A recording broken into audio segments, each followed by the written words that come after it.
Members, hello. Welcome to behind the scenes of this photo project. I am not actually in the moment of the photo project. I've just filmed the video for everybody for this. During the actual photo project, there's just too much going on for this one to film actually behind the scenes.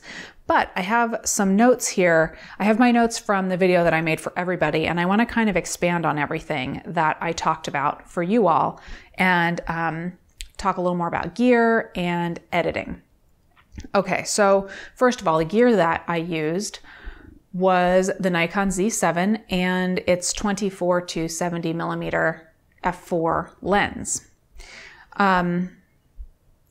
We needed something that was going to be able to have some range and be wide enough in the somewhat limited space that we had. So, like I said in the video for everybody, I had initially wanted some full-length photos. I had some in my head, but with the space constraints, it just wasn't going to work out. So that's okay.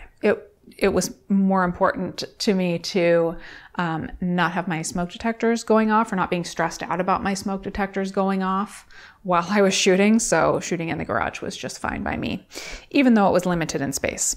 So used those, shot in manual because and really left aperture at f4 the whole time. But with that situation where you've got smoke coming in, there's more smoke, it's drifting away, I moved a little bit towards the light, away from the light. Raymond needed to kind of be really keeping an eye on what the exposure was with each kind of burst of shots and burst of poses that I would do. So that's how that was. And he did initially think oh, maybe I'll be able to shoot in, aperture priority, or, maybe I'll be able to use auto ISO and just kind of maybe do some exposure compensation. But really, he just needed the full control. So there's that. And what else? Used the seamless roll paper backdrop and the LED lights. Actually only ended up using two of them. No, three of them. Two of them. I brought all four into the garage, but only ended up using two of them. One of them, I'm sorry, I just got a steroid injection in my shoulder and it hurts.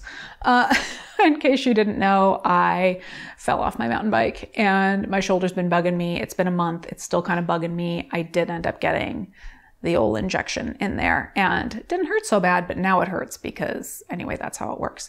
Okay. Photo shoot. The light was right here on me. Not right here. It was a little further away than right here, but it was kind of really right next to me rather than in front or behind me. The reason that I wanted the light coming in from the side was actually for two reasons. One was that's the lighting I wanted. I wanted this part of me to be illuminated and this part of me to not be illuminated. I actually thought that I was going to have to enhance that shadowy look with editing later on. I didn't end up needing to do that. I'll get there as to why. So light over here. The other reason that the light was over here was so that we could see the smoke in the images. So you really need the light coming through or, either from kind of beside or behind for the smoke to show up in the images. It worked perfectly. I did have, by the way, the plain plastic white filter over the LED light bank. And then there was one other light kind of this way and much further away and at a lower power, just to add a little bit of fill light.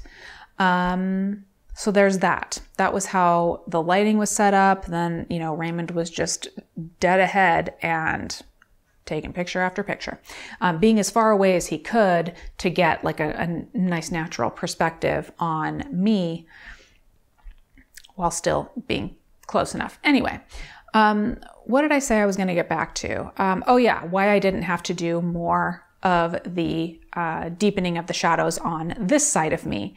So lights over here, shadows over here. I thought that I was actually going to have to really deep in the shadows, or maybe even use a like a graduated kind of a overlay on top of my photo when I was editing. Because I thought, you know, I'm just not going to be able to get a soft enough light coming in from the side, be able to limit the weird shadows that sometimes happen when you have light coming in directly from the side. I just wasn't confident that I was really going to be able to achieve a soft enough look with the light, with the LED lights coming in from the side. And what I didn't take into account was the smoke. The smoke softened everything up and kind of helped the light, you know, kind of bounce around and soften up around me. And we were able to use little enough light that the shadows were deep enough. So kind of an unintended happy consequence to using the smoke in an otherwise somewhat harsh lighting situation. So that takes care of what? Gear and kind of the settings, because the settings did have to change throughout. I can't give you like exactly what the settings were, but it was pretty low light situation. And I did mention this in the video that you all probably have just watched for everybody. The Z7 did great. The buffer on it is definitely larger than that of, say, the D810.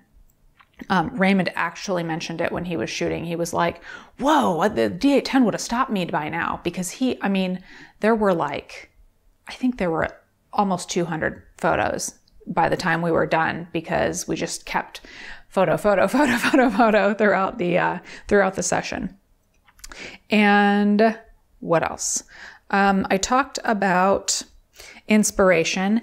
This is something that I've had in mind for a long time. And really it was like, oh, the smoke is going to be such a pain. And I don't know if I'm really going to be able to get it into the places that I want it to, you know, get an attractive look, rather than just being kind of smoky, you know, just being a flat, hazy kind of a look. I really wanted to have some amount of definition to the smoke. And it worked. I'm glad that I kind of took the leap and tried it out. So yeah, I had put that off for a long time, years. And then talked about budget in the video I made for everybody. Yeah, I got another wig, but everything else was stuff that I had. So what I have and used for this was a black corset that I have in a size that's kind of a medium size. So for me, I have to cinch it real tight. But if I were to allow a model to use it, we could loosen it up and it could work for a whole range of sizes of girls, or boys if I so decide. And the tulle is just a big old bunch of tulle that I cut in different places and kind of sewed just right here. And I just bunch it, belt it, and kind of put it on like a robe, belt it, and it works. So the reason I wanted something like that was I didn't just want like the corset. I wanted there to be an additional layer of mystery. So there's the smoky veil in the image, and then there's the veil of the tulle kind of over me in a nude color. So there were layers to the image. That was kind of the whole idea for me, was to have these layers and almost for it to be what are you seeing, what are you not seeing? Like, you kind of have to really look at the image to fully see everything. Does that make sense? I hope so. So there were those things. And then what else did I talk about? I talked about the story. That was basically it. I just wanted it to be kind of mysterious and kind of like a ghostly apparition type of a thing. And I did talk about my planning and how, you know, sometimes I can fly by the seat of my pants and just say, hey, Raymond, here's the camera. Here's the idea. Just take a bunch of photos of me. I'm going to move around, and I can just kind of wing it. But with this one, there's smoke involved. I was wearing a corset. Like, I didn't want either of us to be like passing out during the middle of the shoot because of like weird smoke chemical inhalation. So I really did plan everything out. So I knew that I'm going to want to stand this way for a while and do these few things. And then I'm going to stand this way and do these few things. And then I'm going to stand this way and do these few things. And luckily, Raymond is also a good photographer, and he was like, oh, no, turn back towards the light, because, you know, when I was away, it just didn't work out. So yeah, really planned everything out, and we were done well inside of an hour of the actual shooting stuff. So, I mean, it took me a while to get everything set up, but then once the smoke machine was kind of warmed up and going, we hit it, man. And it was pretty fast. I would wager that we were only shooting for maybe 30 minutes. I'm not sure if you would agree with that, but I think so. I could look at the timestamps. I could look at the timestamps on the photos, and I'll put exactly how long we were shooting up here or over here somewhere. Okay. What else did I want to talk about? Oh, editing. Editing was the only other thing I wanted to talk about. So let me get rid of my phone. The editing on these, I really did think I was going to have to go in and do some pretty serious editing. I thought I was going to have to open these in Photoshop and do like some layers and deal with, you know, the opacity of different layers and like basically coloring on some shadows on the image or burning it in. And I didn't end up having to do it because of those things that I mentioned earlier. So the smoke really helped out with that kind of stuff. But with the with getting the softness look that I wanted. But then I pulled everything into Lightroom, and if you saw Member Monday, Member Monday this week, I talked about how I got a new computer. So I have this new computer. I had to, you know, not reinstall, but I had to install Lightroom and everything on it.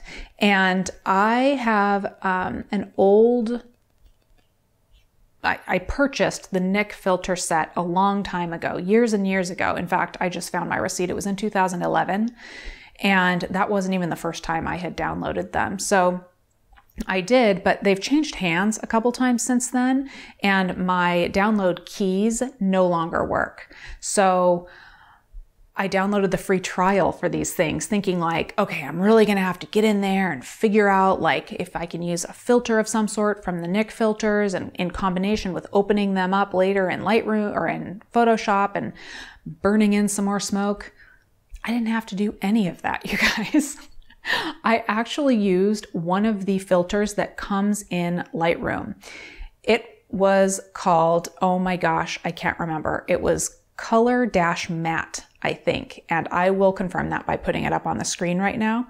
But that was one of the first things I came across, and it was perfect. It really kind of muted the colors, and the colors were already close to what I wanted them to be because of the color palette that I used, and because I dialed in white balance for my lights, which I have pretty dialed in already for making videos because I'm using the lights right now.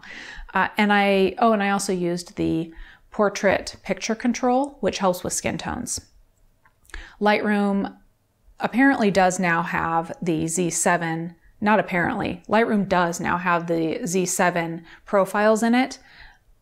I maintain that they're not spot on, but it was close enough in combination with using this filter that just took them to where I wanted, just that extra little bit in muting things, kind of crushing the blacks a little bit, and really, it brought everything together for me. It maintained the softness and the drama.